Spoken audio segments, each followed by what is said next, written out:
A very big day for a lot of reasons, but this gentleman is a very unique man. It's, I think I could say in the world of chips, certainly, but in the world pretty much of business, nobody's done what he's done. For those of you that are into that world, you would say, wow, he's a legend, but he is a legend, and it's an honor to be with you. Very great honor. Thank you very much. Mr. President. Thank you very much.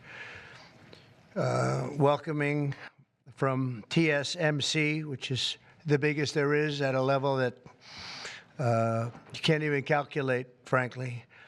C.C. Wei to the White House for a very historic announcement. This is a tremendous thing for our country and hopefully for his company.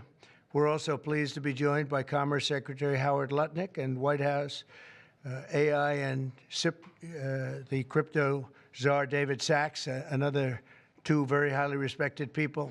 It's great to have you guys involved. And David, thank you very much for coming on.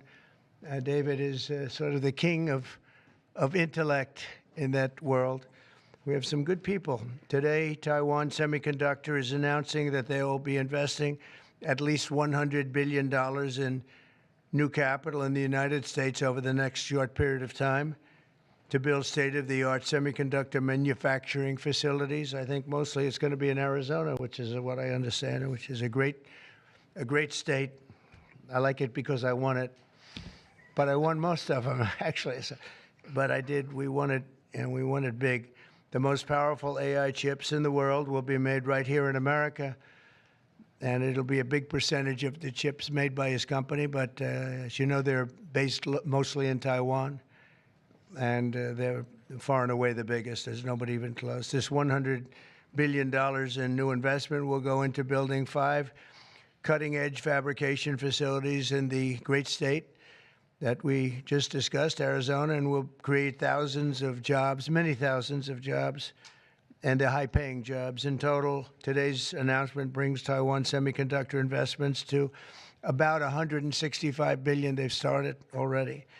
Among the largest new foreign direct investments in the United States, Apple, as you know, made a big announcement last week of $500 billion, and we have some others that have announced. We have many that want to announce, but I don't have time to do all of these announcements, I tell you. But for you, I'm doing the announcement. Thank you. This will create hundreds of billions of dollars in economic activity and boost America's dominance in artificial intelligence and beyond. Semiconductors are the backbone of the 21st century economy, and really, without the semiconductors, there is no economy, powering everything from AI to automobiles to advanced manufacturing. And we must be able to build the chips and semiconductors that we need right here in American factories with American skill and American labor. And that's exactly what we're doing. As you know, Taiwan pretty much has a monopoly on that market. And I think pretty much is not a term that's even appropriate. They do have a monopoly, and this is a tremendous move by the most powerful company in the world. It's a matter of economic security. It's also a matter of national security for us. And at the same time, Mr. Wei will be able to diversify and have a tremendous presence in another place, and a very safe place. And I want to thank Taiwan Semiconductor for doing the announcement, and I'd like to ask Mr. Wei to say a few words, if you might, and I'd also like to ask Howard and David, you can say a couple of words, but maybe you should go first, because right now he's the most important man in the room. I'm sorry, fellas. Please. Thank you very much. Thank you. Great honor. Mr. President. Thank you.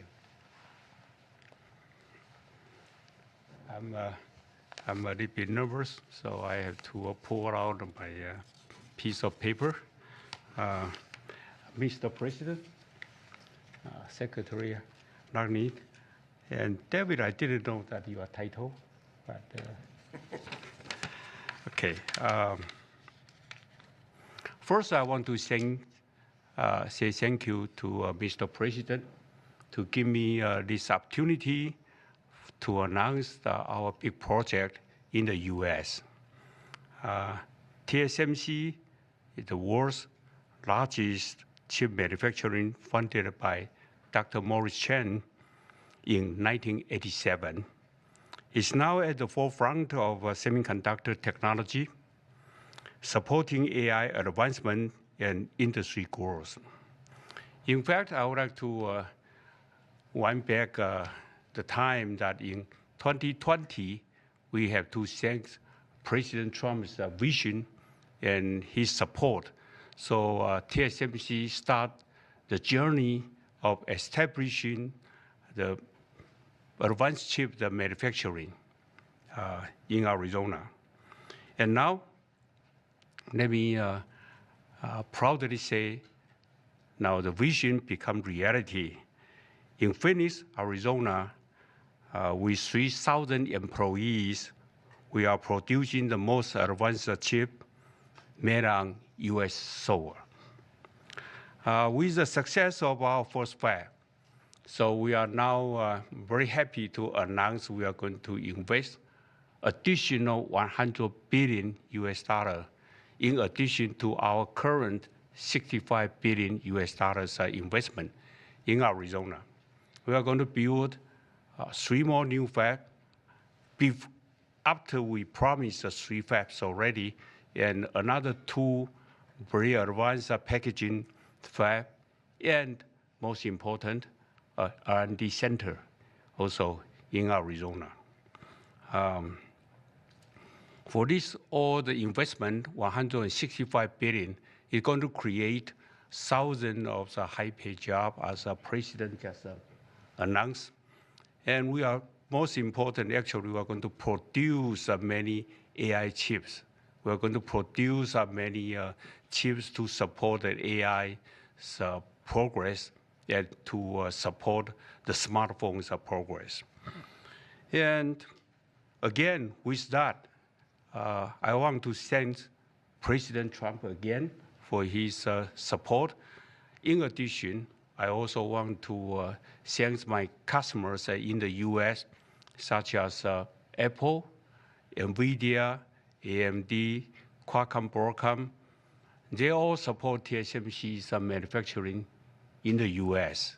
Without their support, we probably cannot make it through. So again, I want to thank them. Also, I'd like to thank the TSMC's employee. Without their effort, we just cannot make it today. That's all I want to say, and thank you. Thank you. That's good. Thank you very much. Howard, please, David. Sure. Thank you. So I'm thrilled to be here today because President Trump has made it a fundamental objective to bring semiconductor chip manufacturing home to America. Under the Biden administration, TSMC received a $6 billion grant, and that encouraged them to build $65 billion. So America gave TSMC 10% of the money to build here. And now you're seeing the power of Donald Trump's presidency, because TSMC, the greatest manufacturer of chips in the world, is coming to America with a $100 billion investment. And of course, that is backed by the fact that they can come here because they can avoid paying tariffs. So the idea is come to America, build greatness in America, build for the American customers, the Apple, NVIDIA, that whole list that Chairman Wei gave in order to bring production to America. So we're really, really excited. This continues the most incredible path you've ever seen in these first weeks and months of the Trump administration of incredible manufacturing coming to America. The keys that the president has called out are coming here. They're coming here in huge size because they want to be in the greatest market in the world, and they want to avoid the tariffs that if they're not here, they'd have to suffer. So I want to congratulate C.C. Wei for bringing in this incredible $100 billion investment, but it's on the shoulders of our President Donald Trump, which is why he's coming. So thank you. Thank you. David? Thank you, sir. Well, the products that TSMC makes are literally the most important products in the world. I mean, these advanced chips power everything. They power AI, they power your phone, they power your cars. And Without them, the whole modern economy would stop, but they're not made in the United States. So for TSMC to move here is a huge, huge development, and we owe that to President Trump's leadership on the economy and Secretary Lutnick as well. And Cece, thank you for coming here. Thank you. Yeah. Thank you, Dan. So thank you very much. A big percentage of chips with this investment will be made now, a big percentage. Worldwide, we had very little, almost none. We used to have a lot with Intel, but we had very little. And we'll be at close to 40% of the market with this transaction and a couple of others that we're doing. That's a tremendous leap, like a leap that nobody would have really said was possible. So I just want to thank you all for being here. If you want a couple of questions, ideally on this subject, yes. Please. Number of jobs that will create. He said you're probably talking about 20, 25,000 jobs, but it'll get bigger and bigger with time. Knowing this gentleman, it'll get bigger and bigger. There'll be no stopping him. Yeah, Brian, go ahead. In addition to the job, you talked about national security, and that's one thing I think a lot of Americans don't understand. Explain the national security aspect of this. Well, without the chips and semiconductors, nothing runs today. You can't buy a car without them. You can't get a radio, a television, you can't get anything. And we thought it was very important, obviously business-wise, but we thought even in terms of national security to have this large percentage of the chips, semiconductors, and other things that they make, the most important product, and not a product that you can really copy. It takes years and years. You know, on the needle of a pin is total genius. I mean, they can put things, I mean, something the size of the needle, the point of a pin, they put information that is just not even believable. So if you would see this, it's just really something. Yes, Brian? One aspect to that. Honda announced they're coming to Indiana because of the tariffs. Once again, that's right. Bringing additional jobs in manufacturing. You want to comment on that as well? Well, Honda's coming, and I told you about Apple, that they're going to be starting to build massively here, $500 billion. And we have many other companies going to be announced, but we had many that have already announced. And now it's going to be great. It's looking really strong. I don't think this country has ever seen anything like we're seeing right now. Now, the tariffs, as you know, will start a week earlier than the reciprocal, which is going to be on a couple of weeks earlier. Reciprocal tariffs start on April 2nd. And I wanted to make it April 1st, but I didn't want to go April Fool's Day, because that costs a lot of money, but that one day. But so we're going April 2nd. But very importantly, tomorrow tariffs 25% on Canada and 25% on Mexico, and that'll start. So they're going to have a tariff. So what they have to do is build their car plants, frankly, and other things in the United States, in which case they have no tariffs. In other words, you build, and this is exactly what Mr. Wei is doing, by building here. Otherwise, they'll build, if they did them in Taiwan to send them here, they'll have 25% or 30% or 50% or whatever the number may be someday. It'll go only up. But by doing it here, he has no tariff, so he's way ahead of the game. And I would just say this to people in Canada or Mexico: if they're going to build car plants, the people that are doing them are much better off building here, because we have the market. We're the market where they sell the most. And so I think it's going to be very exciting for the automobile companies, very exciting for, I can think of any, as an example, North Carolina, they had the great, I used to go there to buy furniture for hotels, and it's been wiped out. That business all went to other countries. And now it's all going to come back into North Carolina, the furniture manufacturing business, please. Is the Ukraine minerals deal now dead, or can it be revived? Well, I'll let you know. We're making a speech. You probably heard about it tomorrow night, so I'll let you know tomorrow night. But no, I don't think so. I think it's a great deal for us because, you know, Biden very, very foolishly, stupidly, frankly, gave $300 billion and $350 billion more accurately to a country to fight and to try and do things. And you know what happened? We get nothing. We get nothing. Just gave it. We could have rebuilt our entire U.S. Navy with $350 billion. Think of it, $350 billion. We could have rebuilt our U.S. Navy. So he gave it away as fast as the money could be gone. And what we're doing is getting that all back, and a lot more than that. And we need It's very important for this business that we're talking about here with chips and semiconductors and everything else. We need rare earths. And the deal we have is we have the finest rare earths that you can. Mr. President, what do you need to see from President Zelensky to restart these negotiations?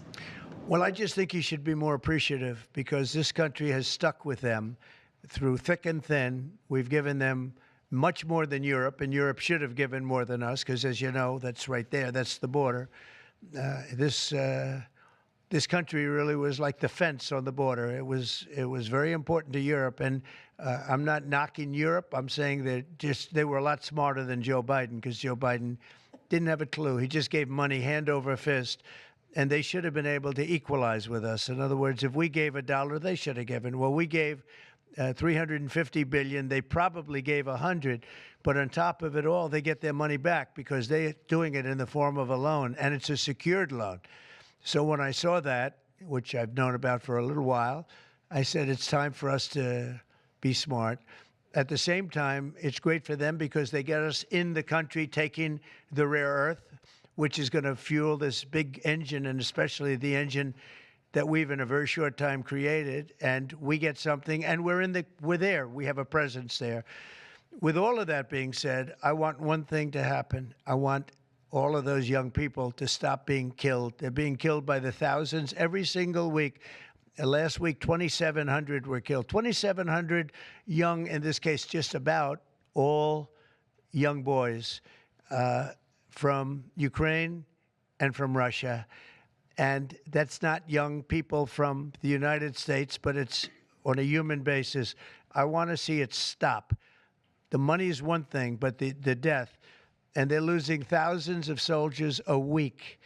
And that's not including the people that get killed every time a town goes down or a missile goes into a town. And I want to see it stop. Yes. Are you considering canceling military aid to Ukraine? And can we get a reaction to what the Kremlin just said, that your administration is bringing U.S. worldview in alignment with Moscow's? So this is a deal that should have never happened. This is a deal that would have never happened. And it didn't happen for 4 years. It didn't happen. It was never even close to happening. If I were president, it would not have happened. And October 7th would not have happened in Israel. And inflation wouldn't have happened. And Afghanistan, disastrous, the way they withdrew. Not the fact that they withdrew, but the way they withdrew would have never happened. And we would have had Bagram right now instead of China having it. It was 1 hour away from where China makes their nuclear weapons. We would have kept Bagram, with one of the biggest air bases in the world. All of these things happened, and it's a shame. But it is what it is, and now we're here. I want to see it end fast. I don't want to see this go on for years and years. Now, President Zelensky supposedly made a statement today in AP. I'm not a big fan of AP, so maybe it was an incorrect statement, but he said he thinks the war's going to go on for a long time. And he better not be right about that. That's all I'm saying. This project, could this minimize the impact to the U.S. with chips should China decide to isolate Taiwan or China decide to take Taiwan? Well, it's a very interesting point. It's a great question, actually, but this would certainly, I can't say minimize. That would be a catastrophic event, obviously. But it will at least give us a position where we have, in this very, very important business, we would have a very big part of it in the United States. So it would have a big impact if something should happen with Taiwan. Are you looking at relieving Russian sanctions if there is a peace deal? Well, we're going to make deals with everybody to get this war, including Europe and European nations. And they've acted very well. You know, they're good people. I know most of them are friends of mine. The heads of state, the heads of the various countries, prime ministers from the different. I got four prime ministers and 5 presidents called me over the last 2 days, and they want to work it out. They want to get it worked out. And I think they're also, you know, they're talking money, but the money is less important than the deaths. We're talking thousands of young people a week. And people would say, why do I care about Ukraine? Young people, why do I care about, and not all young, but they're pretty young. You know, Ukraine is running a little bit low, and they're getting older. They're recruiting older people. It's a very, very sad thing that's happening over there, and we want to get it finished. We want to stop the death. with tariffs, is there any room left for Canada and Mexico to make a deal before midnight? And should we expect those Chinese tariffs, the extra 10%, to take No effect room soon? left for Mexico or for Canada. No, the tariffs, they're all set. They go into effect tomorrow. Mr. President, just to follow up on my colleague's question. And just so you understand, vast amounts of fentanyl have poured into our country from Mexico, and as you know, also from China, where it goes to Mexico and goes to Canada. And China also had an additional 10, so it's 10 plus 10. And it comes in from Canada and it comes in from Mexico, and that's a very important thing to say. Yeah, please, go ahead. Have you decided if you're going to suspend military aid to Ukraine? Have you made that decision? Well, I haven't even talked about that right now. I mean, right now, we'll see what happens. A lot of things are happening right now as we speak. I mean, literally as we speak. I could give you an answer and go back to my office, the beautiful Oval Office. I could go back into the Oval Office and find out that the answer is obsolete. It's like his business. It's obsolete. You come up with a new chip and it's obsolete about 2 minutes later, right? But that's what's good about his business. That's why he's the only one that's successful in it. But Just to follow up on my colleague's question, from Russia saying that your foreign policy is largely in line with their vision, should that be concerning to Americans? said what? Should that be concerning to Americans? Read the statement. That Russia says that your administration's foreign policy is, quote, largely in line with their vision. Well, I'll tell you what, I think it takes two to tango, and you're going to have to make a deal with Russia, and you're going to have to make a deal with Ukraine. You're going to have the assent, and you're going to have the consent from the European nations, because I think that's important, and from us. I think everybody has to get into a room, so to speak, and we have to make a deal.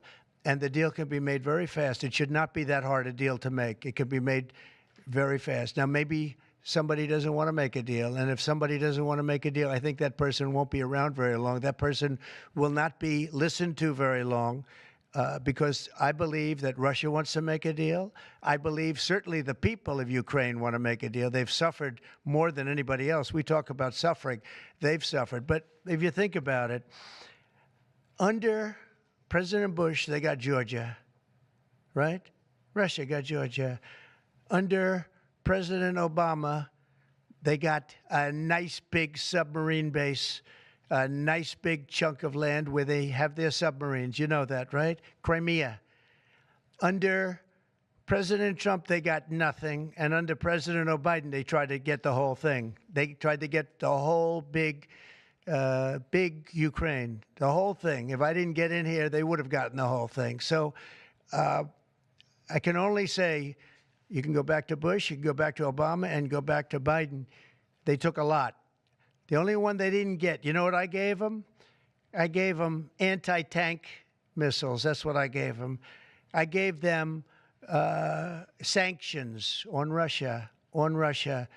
I gave them javelins. You know the javelins? You know when they took out all those tanks? You know the tanks were heading to Kiev by the hundreds, and they were unstoppable. And I gave them javelins. So, you know, I really, Putin is the one that will tell you this has not been so good for them. The fact is that I just want fairness. I want fairness. But think of it. I gave Russia nothing except grief. I gave them nothing. I gave them sanctions and javelins. That's what I gave them. Obama gave them sheets, and you heard that statement before. It's a very famous. Trump gave them javelins, and Obama gave them sheets, and then they say how close I am to Russia. And let me tell you, we have to make a deal because there are a lot of people being killed that shouldn't be killed. But remember, Trump gave them nothing, and the other presidents gave them a lot. They gave them everything. On trade, you met with Argentine President Javier Milei at CPAC. He wants to sign a free trade agreement with the United States. Is that something that you would consider even with Argentina? I'll consider anything. And Argentina, I think he's great, by the way. I think he's a great leader. He's doing a great job. He's doing a fantastic job. Brought it back from oblivion. Yeah, we'll look at things. We're looking at the UK with things. It doesn't have to be tariffs, but tariffs are easy. They're fast. They're efficient. And they bring fairness. For instance, when people kill their dollar, their equivalent of the dollar, whether it's the won or the yen in Japan or the won in China, when they drop them down, that puts us at a very unfair disadvantage. So all I have to do is say, Howard, we're going to have to raise the tariffs a little bit, because I've called President Xi, I've called the leaders of Japan to say you can't continue to reduce and break down your currency. You can't do it because it's unfair to us. It's very hard for us to make tractors, Caterpillar, here when Japan, China, and other places are killing their currency, meaning driving it down. So all of these things add up. And the way you solve it very easily is with tariffs, because when they do that, instead of having to make phone calls every day like I used to do with certain leaders, President Xi a little bit, a lot of phone calls, talking about the fact that they're lowering their yuan, they're lowering it down, and that makes it very, very hard for us. So this way I just say, look, let them do that, and we make up for it with the tariffs. But will you be speaking with Mexican President Claudia Sheinbaum about yeah, sure, I will. I have a lot of respect for her. I have a lot of respect for her. Mr. President, this 10 tariff takes effect. It'll be 20% on China now. How high are you willing to go against China? Well, I can't say. It depends on what they do with their currency. It depends on what they do in terms of a retaliation with some kind of an economic retaliation, which I don't think they're going to retaliate too much. Hey, look, the United States has been taken advantage of for 40 years. The United States has been a laughingstock for years and years. That's why this gentleman is built in Taiwan instead of building here. It would have been better if he built here. If we had a president that knew what they were doing, and we had a lot of them very bad on trade.